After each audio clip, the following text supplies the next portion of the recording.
मैं भी अभी कार्यालय आया हूँ, मुझे तो कहीं दिक्कत महसूस नहीं हुई। कितनी गाड़ी आवागमन हो रही है, वो मीडिया में बंद है। किस बात का आंदोलन?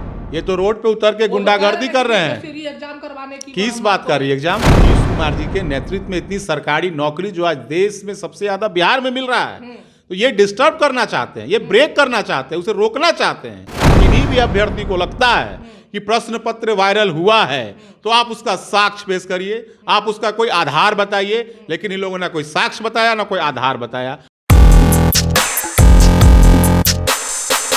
नमस्कार, मेरा नाम प्रिंस मिश्रा है और आप निष्कर्ष भारत देख रहे हैं। आज जो है पप्पू यादव ने पूरे बिहार को बंद करने का आह्वान किया था। आज पहले सुबह जो है कुछ प्रभाव भी देखने को मिला, लेकिन कहीं ना कहीं जिस तरीके से पप्पू यादव के समर्थक उग्र होकर सरकारी संपत्ति को नुकसान पहुंचाने में जो है कामयाब भी रहे, इन्हीं सब तमाम मुद्दों को लेकर जो हम लोग सीधी बातचीत करेंगे। जदयू के प्रदेश प्रवक्ता है मनीष कुमार, कैसे देख रहे हैं? क्या बिहार बंद को? हाँ, कहाँ बंद है बिहार? कितने आराम से तो लोग आवागमन कर रहे हैं, कहीं बिहार बंद है क्या? चौराहा पे समर्थक कहाँ बंद है? पूरे बिहार में आप देख लीजिए एकदम। कार्यालय के बाहर अभी आप आए हैं ना, आपको कहीं दिक्कत महसूस हुई क्या? मैं भी अभी कार्यालय आया हूँ, मुझे तो कहीं दिक्कत महसूस नहीं हुई।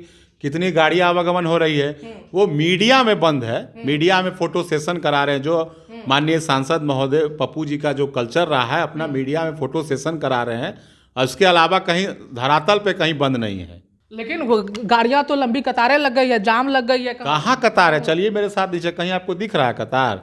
मीडिया में बंद है। मीडिया में पप्पू जी का आंदोलन चल रहा है, जो मुद्दा है ही नहीं उसे लेकर आंदोलन। किस बात का? किस बात का आंदोलन? ये तो रोड पे उतर के गुंडागर्दी कर रहे हैं। एग्जाम करवाने की किस बात का री एग्जाम? छात्र का किस बात का री एग्जाम? इनके आंदोलन में एक आध छात्र हैं, इनका सब पेट बढ़कर एक आध को कोई है छात्र? बताइए तो उसमें एक आध को कोई छात्र था? एक की बात तो कर रहे हैं ना, एक भी कोई अभ्यर्थी थे उसमें? जो चीज है ही नहीं उसके लिए किस बात का आंदोलन? आप देखिए, इन लोगों को पीड़ा है कि आदरणीय नीतीश कुमार जी के नेतृत्व में इतनी सरकारी नौकरी जो आज देश में सबसे ज्यादा बिहार में मिल रहा है, तो ये डिस्टर्ब करना चाहते हैं, ये ब्रेक करना चाहते हैं, उसे रोकना चाहते हैं। भाई कहाँ, अगर इन लोगों ने देखिए समय समय पर बिंदु बदल बदल कर लोगों को भड़काने का काम किया। पहले इन लोगों ने कहा कि नॉर्मलाइजेशन के नाम पे अभ्यर्थियों को भड़काया, जबकि कोई भी परीक्षा जब होती है तो उसमें सारी बातें पहले ही लिख दी जाती है कि हम इन क्राइटेरिया पे परीक्षा होगी। तो कहीं जब नॉर्मलाइजेशन उसमें जिक्र नहीं था तो अभ्यर्थियों को पहले भड़काई नॉर्मलाइजेशन के नाम पे। जब बीपीएससी ने दोबारा क्लैरिफाई किया कि भाई जो चीज हम लिखे ही नहीं है उसके लिए आंदोलन क्यों, अभ्यर्थी समझ गए कि लोग मुझे भड़काने। वो बात नहीं थी तो बीपीएससी आयोग को जो है नॉर्मलाइजेशन का जो नहीं होना था उसका फिर स्पष्टीकरण क्यों देना पड़ा?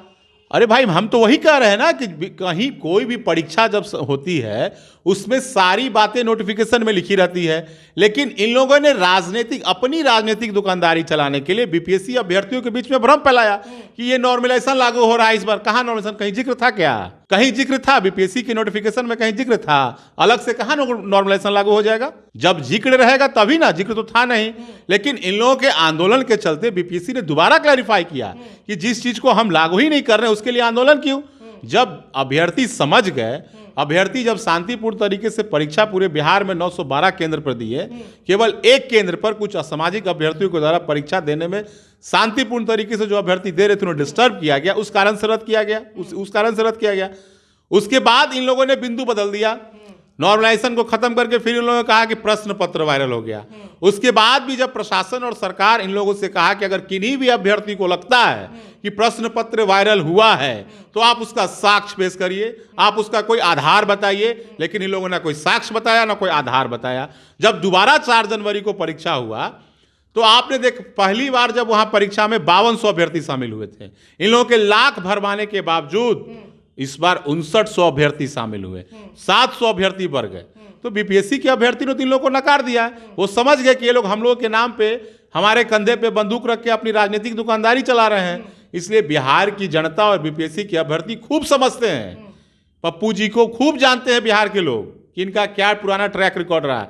ये सब ड्रामा करने से पप्पू जी का दुकानदारी धरातल पे नहीं, मीडिया में भले चल सकती है, धरातल पे कोई दुकानदारी इनके ये ड्रामा करने से नहीं चल सकता है। पप्पू यादव ने तो ऐलान कर दिया है कि सदन में भी इसकी आवाज उठाएंगे, सदन नहीं चलने देंगे। कौन सदन नहीं चलने देंगे? पप्पू यादव कहाँ के सदन नहीं चलने देंगे? बोल तो रहे कि जहाँ दिल्ली में सदन नहीं चलने देंगे। पप्पू जी हमेशा ड्रामा करते रहते हैं। अभी कुछ दिन पहले वो कह रहे थे कि हमको रोज धमकिए आ रहा है, रोज कह रहे थे कि हमको कौन गैंग से धमकी आ रहा है, और जब पूर्णिया एसपी खुलासा किए तो उनके आदमियां निकल गया। पप्पू जी का पुराना इतिहास रहा ड्रामा करके मीडिया में बने रहने का। बिहार की जनता बखूबी उनको जानती है, इसलिए इनके झांसे में नहीं आने वाले हैं लोग। ये थे हमारे साथ जदयू के प्रदेश प्रवक्ता, जिनको सुन रहे थे। ऐसे ही तमाम खबरों के लिए बने रहिएगा निष्कर्ष भारत पर। तब तक के लिए धन्यवाद।